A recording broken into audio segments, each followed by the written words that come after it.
Today we are going to discuss about 4 பேருக்கு tea வைக்க அரைக்கட்டு புதினா வாங்கி வாஷ் பண்ணி வச்சுருக்கேன்.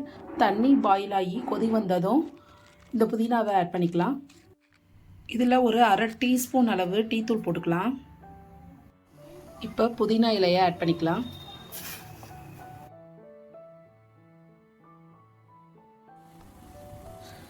கொதி வரும்போது புதினா லீஃப் ஆட் பண்ணிக்கலாம். புதினா செரிமானத்தை மேம்படுத்தும், வெயிட் லாஸுக்கு ரொம்பவே நல்லது, சளி இருமலுக்கு சிறந்த நிவாரணம், மன அழுத்தத்தை குறைக்கும், வாய் துர்நாற்றத்தை போக்கும். ஸோ இது புதினா லீஃப் ஆட் பண்ணி ஒரு 5 மினிட்ஸ் நல்லா கொதிக்க விட்டுக்கலாம். லீஃபில் இருக்க எசன்ஸ்லாம் இறங்கட்டும்.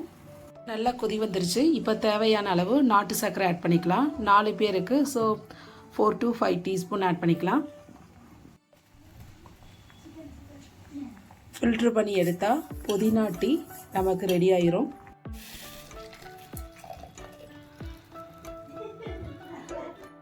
ரெஃப்ரெஷ்மெண்ட் புதினா டீ ரெடி ஆயிருச்சு.